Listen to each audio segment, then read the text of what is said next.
Agora sim, abra aí a sua Bíblia em João. João capítulo 20.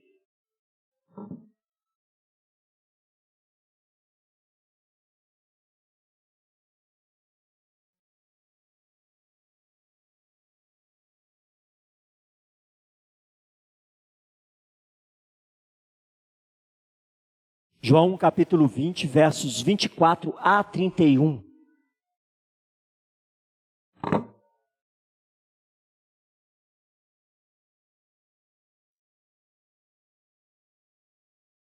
Um copo de água rebelde que eu custei abrir.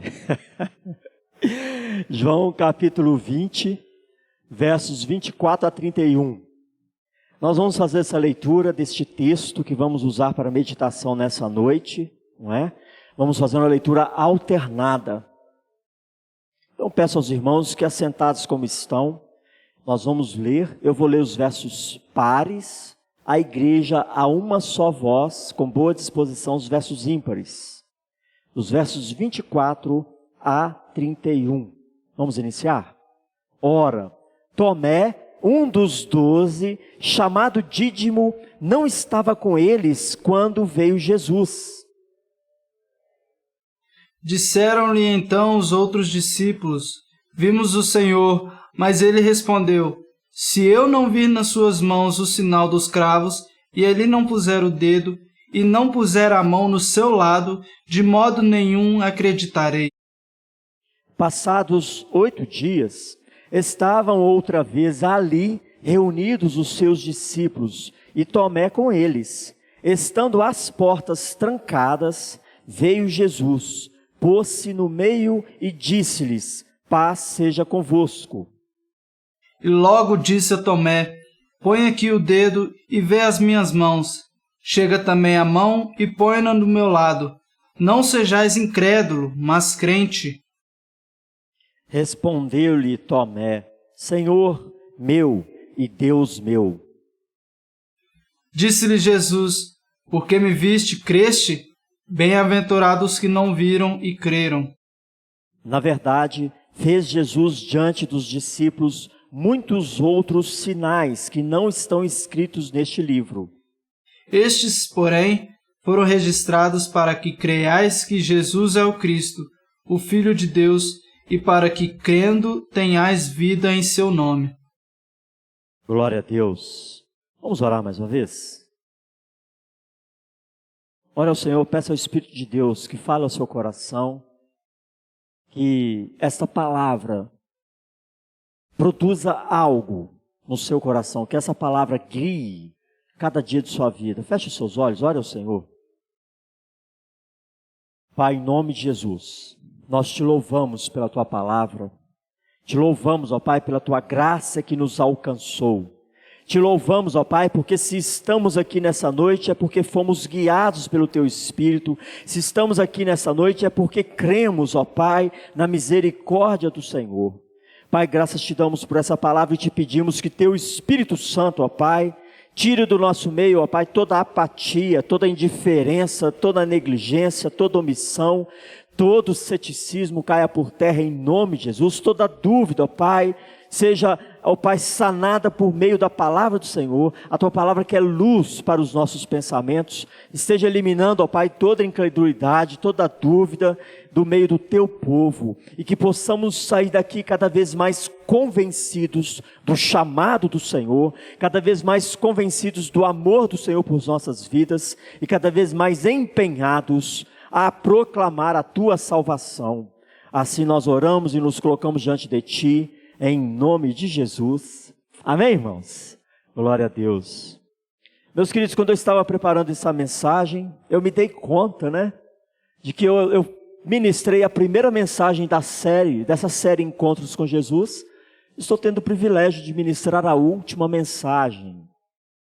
E nós podemos perceber ao longo dessas ministrações que Jesus esteve se relacionando com pessoas específicas, de forma individual, cada uma de um jeito, porque Deus é assim, trata os seus filhos de forma individual e pessoal.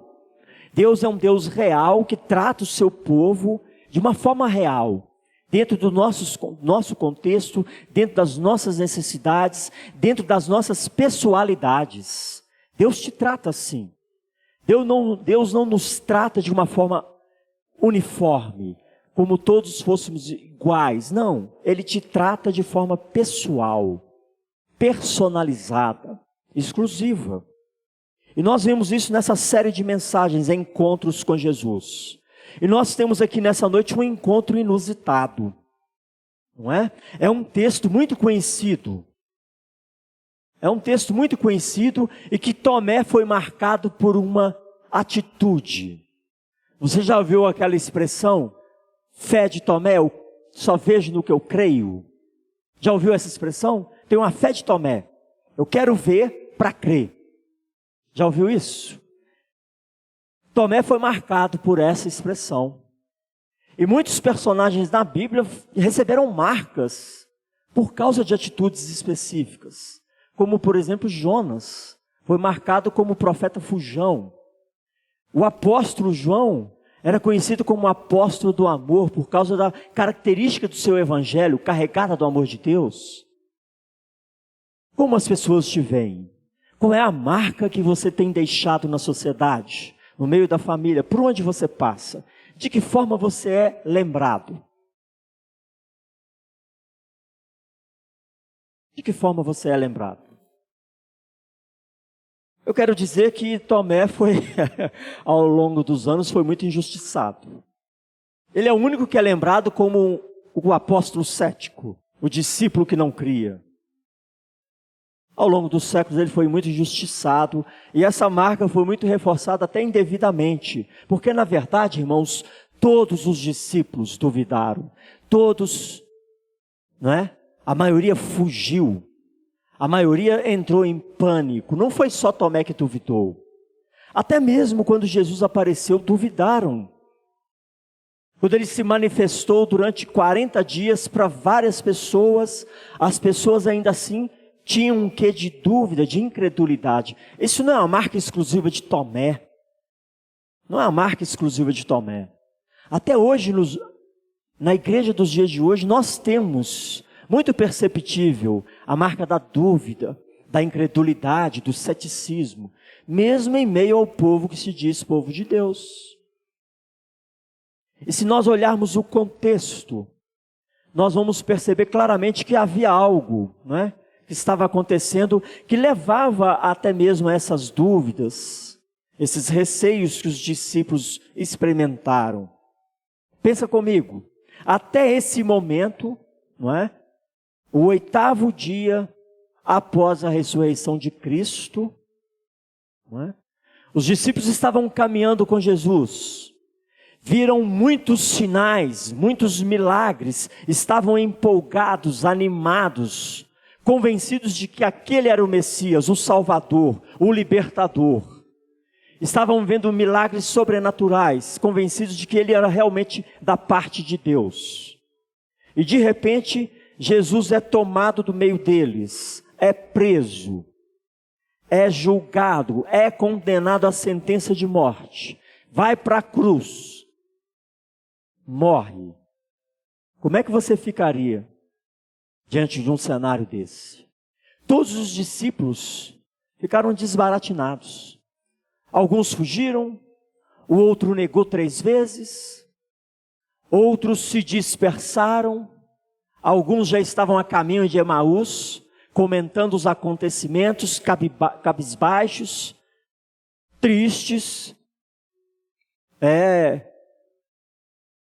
com as esperanças, tomadas de si, frustrados, porque o Messias havia morrido.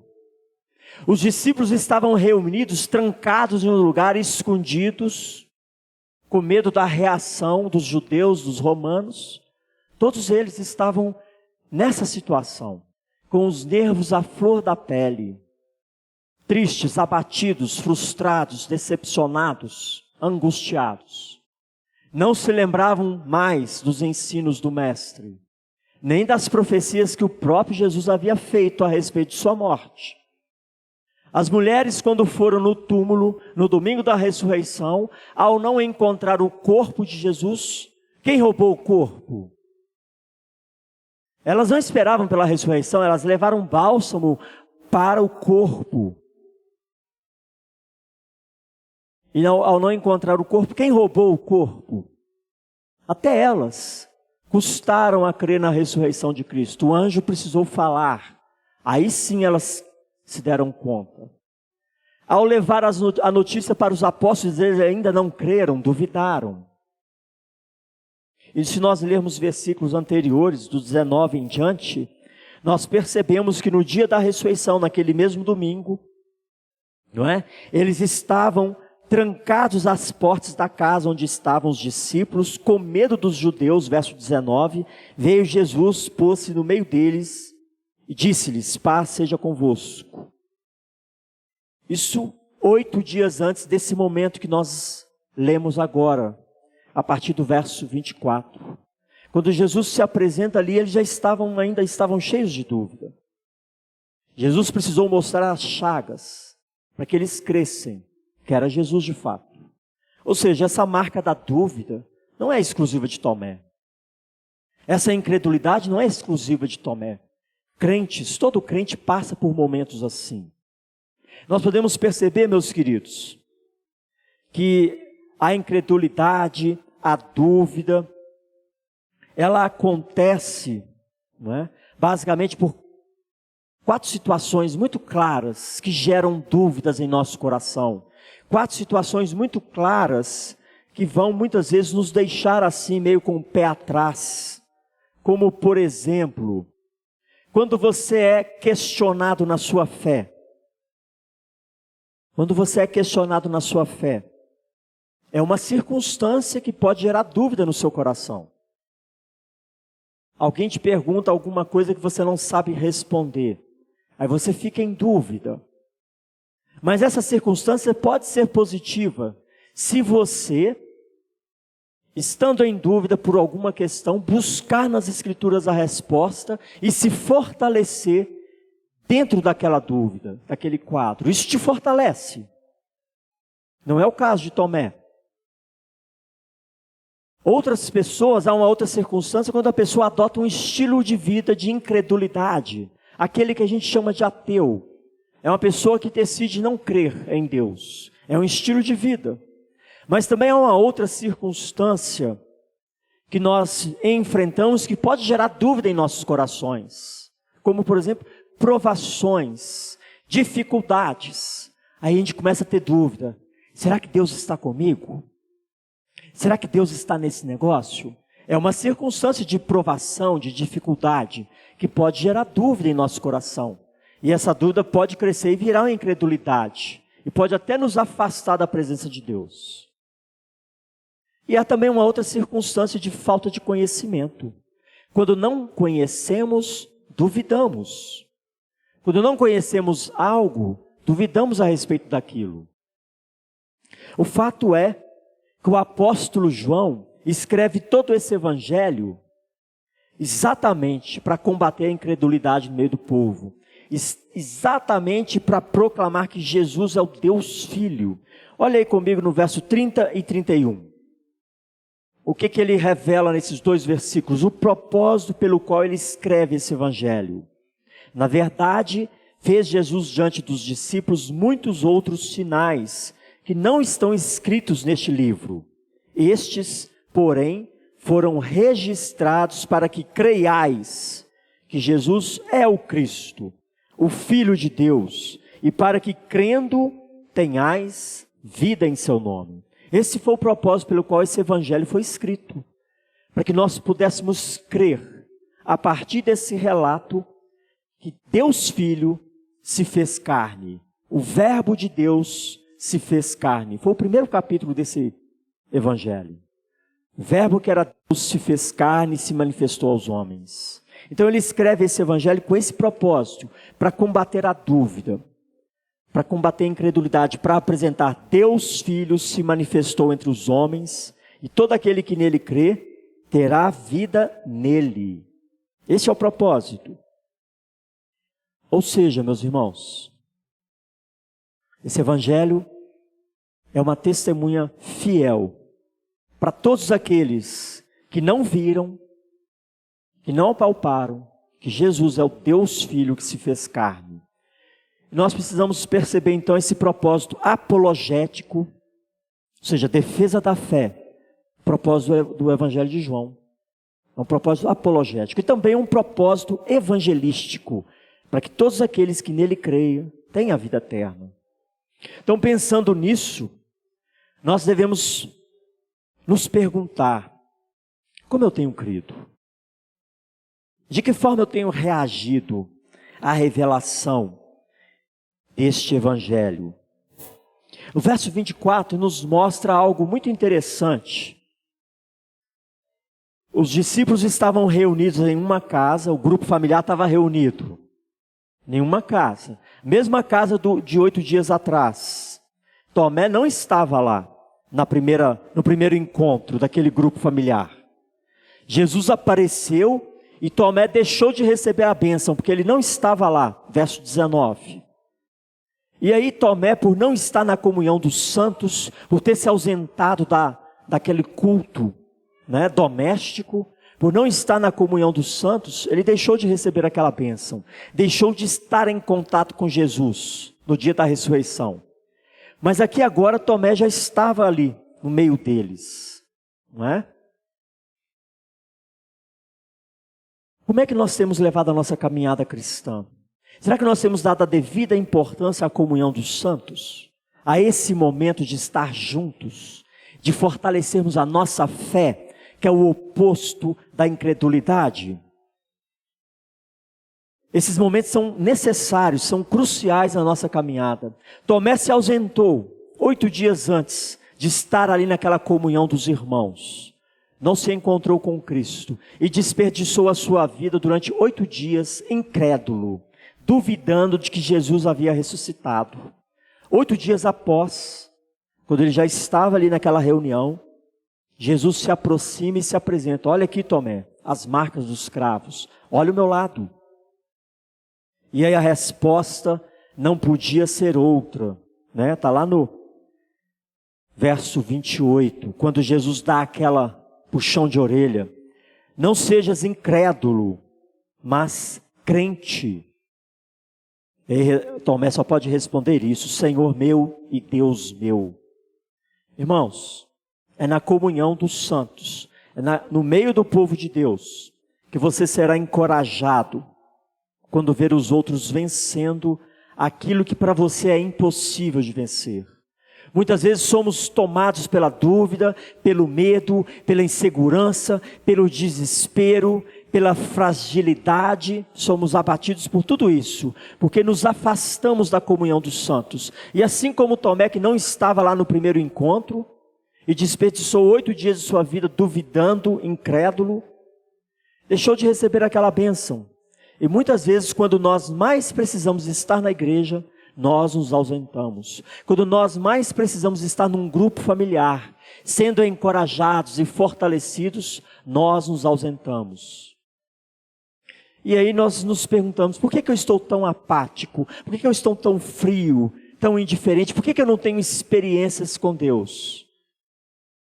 Porque eu deixo de receber, eu me ausento dessa comunhão. E assim como Tomé, eu passo muitos dias de frieza e indiferença.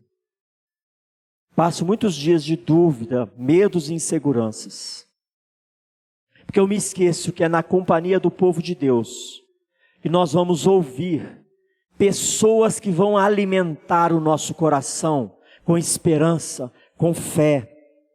Pessoas que vão nos fortalecer, nos encorajar a continuar crendo e lutando e batalhando pela fé. Foi o que faltou para Tomé. Por isso Jesus, ao se encontrar com eles, dirige diretamente a Tomé e mostra: eis aqui os cravos. Você não estava duvidando? Você não estava incrédulo? Não seja incrédulo, creia. A incredulidade é um problema sério no meio do povo de Deus. A dúvida. Menosprezarmos o poder de Deus, diminuirmos o poder de Deus em nossas vidas, desconsiderarmos o agir de Deus em nós e por meio de Deus. É um problema seríssimo. E por isso, muitas vezes, o nosso ímpeto evangelístico é abatido, é amortecido. Porque nós olhamos para a obra missionária com o nosso olhar e não com o olhar de Deus. Fulano é difícil, a região é difícil, aquela família é difícil, eu não consigo, eu não dou conta. Olhamos com o nosso olhar, o olhar de um Tomé, e não o olhar de Cristo. Vim para as ovelhas perdidas da casa do Pai. A incredulidade é um problema sério, porque sem fé é impossível agradar a Deus. E onde há dúvida, há vacilo, há inconstância, há insegurança. Onde há dúvida, não tem como haver algo que satisfaça o coração de Deus. Não tem como honrar a Deus, porque a dúvida nos rouba tudo isso. Então o propósito de João, ao escrever esse evangelho, é um propósito muito claro. Testificar, Jesus é o teu filho. Anunciar a salvação em nome de Jesus. E João deixa claro essas verdades. E quando é registrada essa passagem, na qual todos os discípulos estavam passando por uma situação de medo, de receio, de dúvidas, de inseguranças, é para me lembrar e te lembrar. Você é humano. Nós somos humanos e nós vamos experimentar essas coisas. A questão é, não podemos nos ausentar da presença do Senhor. Não podemos nos ausentar da companhia dos santos, da comunhão dos irmãos. Porque quando nos ausentamos, perdemos muito tempo, tempo precioso, com as nossas lamúrias, com os nossos choros, com as nossas angústias, com os nossos medos, com as nossas inseguranças e até as nossas dúvidas. Assim como Tomé perdeu 8 dias de sua vida. Essa resposta de Tomé diante de Cristo é uma resposta muito interessante aí no verso 28 e nos sugere uma atitude que todo cristão precisa ter diante do Deus Filho. Qual foi a resposta dele? Senhor meu e Deus meu. Essa é uma das atitudes que todo cristão precisa ter diante de Deus. Uma atitude de adoração, de se curvar, de reverenciar a majestade, o Rei Jesus. E é isso que ele faz. Ele não perde mais tempo. Ele reconhece o senhorio de Cristo e se curva. Senhor meu, Deus meu. Todo cristão precisa ter uma atitude de reverência e adoração ao seu Senhor. E uma outra atitude que está em íntima relação com esse evangelho é uma atitude de proclamação. Todo crente precisa adorar e precisa proclamar. Porque o evangelho foi escrito para anunciar. Deus Filho se manifestou aos homens. Proclamação. O apóstolo Paulo diz em 2 Coríntios 4,13, exatamente assim, eu criei, por isso é que eu falei. O que nós temos compartilhado com as pessoas? Eu criei, por isso é que eu falei. Quanto mais cremos e quanto mais adoramos, mais vamos compartilhar a respeito de Cristo. Porque é impossível dizer que eu amo uma pessoa e eu não falo a respeito dessa pessoa. É impossível. Amar uma pessoa e não falar a respeito daquela pessoa. Então, 2 atitudes. Uma atitude de adoração e uma atitude de proclamação. Proclamação do Evangelho do Reino, do senhorio de Cristo. E aí no verso 29, algo me chama muita atenção, que deve chamar a nossa atenção. O que Jesus diz a partir daquele momento? Bem-aventurado. O que ele está dizendo para Tomé e para todos nós? Mais que felizes os que não viram, mas creram. Diante dessa revelação de Jesus Cristo, ele está dizendo, você que não viu aqueles sinais, é mais que feliz, mais que bem-aventurado do que os apóstolos que viram. Que nós cremos para ver, nós não dependemos de sinais para crer. Nós cremos pela revelação do Evangelho de Cristo. Mais que felizes são aqueles que crerão sem ver. Ou seja, a caminhada do cristão não é uma caminhada de confirmação, é uma caminhada de fé. Eu não vejo para crer, eu creio para ver o agir de Deus. É totalmente diferente da atitude inicial de Tomé, só vou ver se eu tocar, só vou crer se eu tocar nas chagas. A nossa caminhada é totalmente diferente disso. O Novo Testamento registra 23 bem-aventuranças antes da ressurreição de Cristo. Essa é a primeira bem-aventurança após a ressurreição de Cristo. Bem-aventurados aqueles que creram, mas que não viram nada. Creram sem ver. É uma promessa para mim e para você. De que seremos mais que felizes por crermos, sem nenhuma constatação. E, à luz desse texto, irmãos, nós precisamos refletir em duas aplicações muito simples, muito práticas, para a minha caminhada, para a sua caminhada. Para você que é membro dessa igreja. Tomé poderia ter evitado toda essa caminhada de 8 dias em dúvida, em incredulidade. Poderia ter evitado essa repreensão do próprio Cristo. Não seja incrédulo, mas crente. Se ele tivesse continuado na comunhão dos irmãos. Se ele estivesse 8 dias atrás, naquele grupo familiar, naquela casa que se reuniu os discípulos. Ele não teria alimentado dúvida, desesperança em seu coração. Pelo contrário, ele já teria sido tocado pelo Mestre, abençoado por Cristo e fortalecido no Senhor. Como o próprio Senhor disse, né? Assim como o Pai me enviou, eu também vos envio, verso 21. Ele deixou de compartilhar com Cristo aquelas palavras, aquele direcionamento, porque estava ausente. Então, meu querido irmão, querido membro da igreja, não se ausente.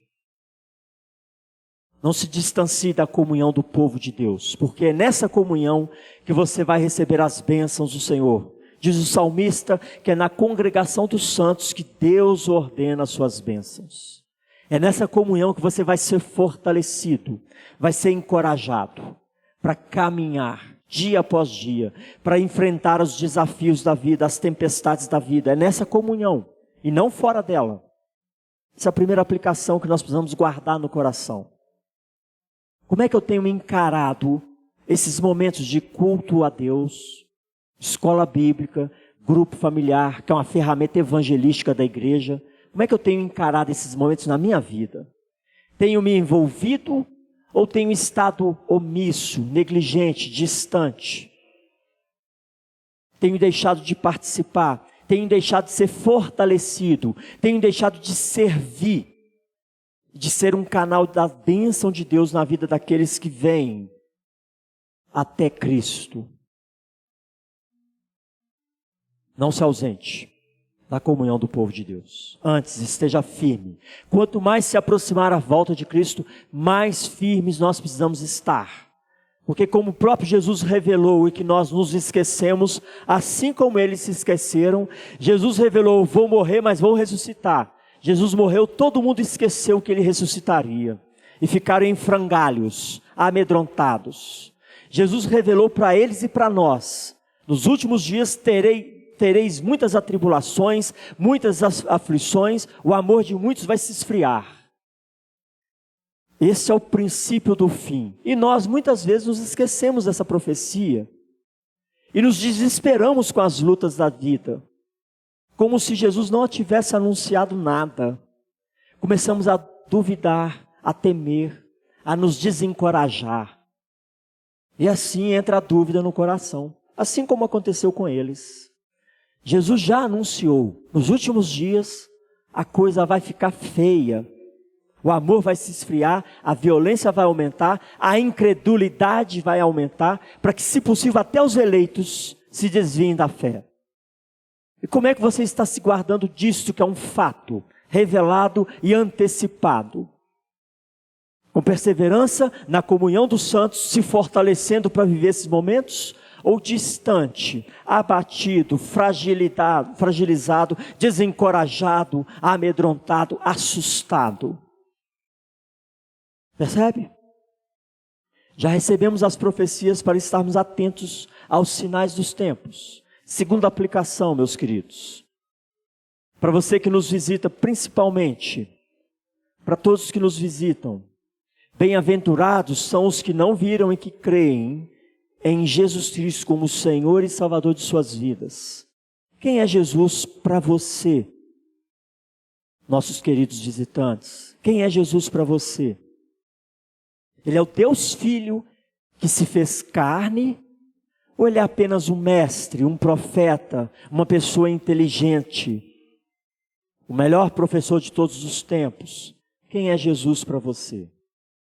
A sua resposta a essa pergunta é de extrema importância. Porque, como diz o verso 31, para que crendo em Jesus como Deus, Salvador e Senhor de sua vida, tenhais vida no nome de Cristo. A salvação não é por minha obra, não é por sua obra, não é pela obra de ninguém. A salvação é somente mediante a Cristo Jesus. Essa relação com Deus só é possível mediante Jesus Cristo. Quem é Jesus para você? Você ainda tem dúvida de quem é Jesus? Você ainda tem aquela ponta de incredulidade? Esse negócio é uma história meio fantasiosa, não acredito nisso não. Só acredito se eu ver. Só acredito se acontecer um milagre comigo. Você ainda tem esse tipo de atitude? Quem é Jesus na sua vida? Nós precisamos nos perguntar, será que já experimentamos um encontro real com Cristo? E essa é algo que todos nós precisamos vivenciar, um encontro real. Tomé teve um encontro real, adorou. Paulo teve um encontro real, proclamou. As nossas atitudes vão demonstrar como nós nos relacionamos com esse Deus Filho, que veio se encontrar conosco, que se manifestou após a sua ressurreição durante 40 dias. Centenas de pessoas estiveram com Cristo, testificaram a sua ressurreição. E esse livro, que é a Bíblia, está em nosso meio até hoje, testificando. Deus se manifestou aos homens, para que crendo nele, tenhais vida eterna. Então, meus queridos, guardem essas duas aplicações no seu coração e se aproxime cada vez mais de Cristo. Se envolva cada vez mais com Cristo.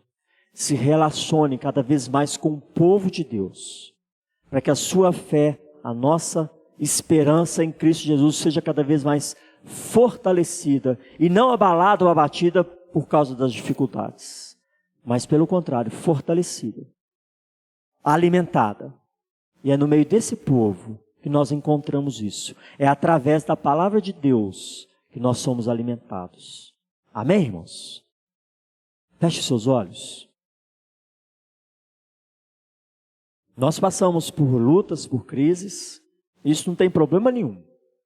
O problema é como isso se aninha em nossos corações. Feche os seus olhos e ore ao Senhor. Como é que está o seu coração hoje diante de Deus? Como você vê Jesus Cristo na sua vida? Quem é Jesus para você? Coloque-se diante do Senhor. Faça uma oração sincera.